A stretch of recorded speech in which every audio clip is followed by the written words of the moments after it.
നമ്മൾ ഇലക്ഷൻ കഴിഞ്ഞതിന് ശേഷം നമ്മൾ ബോർഡർ പട്രോളുമായിട്ട് തമിഴ്നാട് പോലീസുമായിട്ട് ചേർന്ന് നമ്മളൊരു ഗ്രൂപ്പ് രൂപീകരിച്ചിട്ടുണ്ടായിരുന്നു. അത് ഇടയ്ക്കിടയ്ക്ക് നമുക്ക് അവർ സഹകരിക്കുന്നുണ്ട്. അപ്പോൾ അവരിങ്ങനെ പറഞ്ഞു കഴിഞ്ഞാൽ നമ്മുടെ അവിടെ ആൻറ്റി നാർക്കോട്ടിക് ഗെയിംസ് അവിടെ ശക്തമായിട്ട് നോക്കുകയാണ്. അപ്പോൾ കുറച്ച് കാലമായിട്ട് നമുക്ക് കിട്ടുന്നില്ലായിരുന്നു. പക്ഷേ ചെറിയൊരു സൂചന കിട്ടിയ പ്രകാരം നമ്മൾ കുറച്ച് ശക്തമാക്കി 2-3 ദിവസം ഫുൾ റാൻഡമായിട്ട് നമ്മൾ ചെക്ക് ചെയ്തപ്പോഴാണ് ഇങ്ങനൊരു സാധനം കിട്ടിയത്. ഇതിപ്പം ഈ കോൺട്രാബാൻഡ് 1/2 കിലോ ഉണ്ട്, 1/2 കിലോയ്ക്ക് മേളിലുണ്ട്. അതായത് 0.538 ഗ്രാമുണ്ട്. 1/2 കിലോ 538 ഗ്രാമുണ്ട്. മെത്താണ് ബ്ലാക്ക് മാർക്കറ്റിൽ ഒരു 1.5 കോടിക്ക് മേളിൽ വരാൻ സാധ്യതയുണ്ട്. ഇത് എവിടുന്ന് എങ്ങോട്ട് കൊണ്ടുവരായിരുന്നു? ഇത് എറണാകുളത്തോട്ട് കൊണ്ടുപോയായിരുന്നു, കോയമ്പത്തൂർ. കൂടുതലും സ്വാഭാവികമായിട്ടും യൂത്ത് ആൾക്കാർക്ക് തന്നെയാണ്, കോളേജ് അല്ല. ഇത് അയാള് ഗോവയിൽ ഗാംബ്ലിംഗ് സെന്ററിലൊക്കെ ഉണ്ടായിരുന്ന ആളാണ്.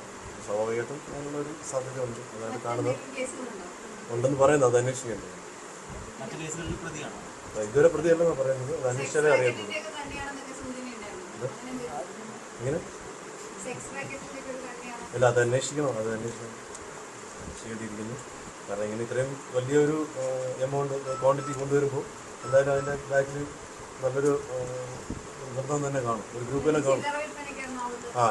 ചില്ലറ മറ്റേ മെയിനായിട്ട് പറയുന്നത് കോളേജ് വിദ്യാർത്ഥികൾക്ക്.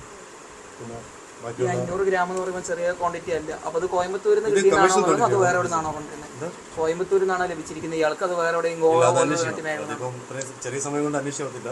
പക്ഷെ ആള് കോയമ്പത്തൂരിൽ നിന്നാണ് വാങ്ങിച്ചതെന്ന് പറഞ്ഞിരുന്നു. പക്ഷെ അത് വന്ന ഉറവിടം അന്വേഷിക്കണം.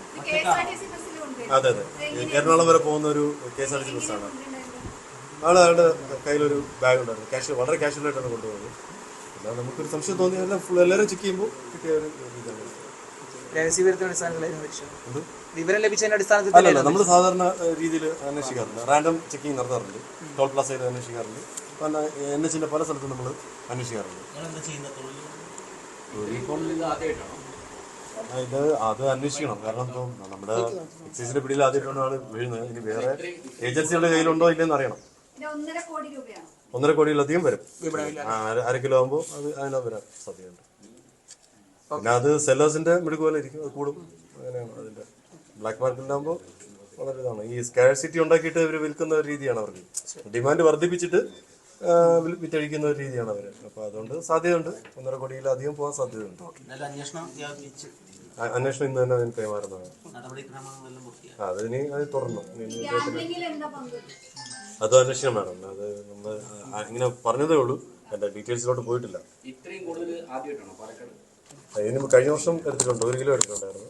ഇപ്രാവശ്യം ഈ വർഷം ആദ്യമായിട്ടാണ് 1/2 കിലോയ്ക്ക് ആദ്യം മേളിലെടുക്കുന്നത്.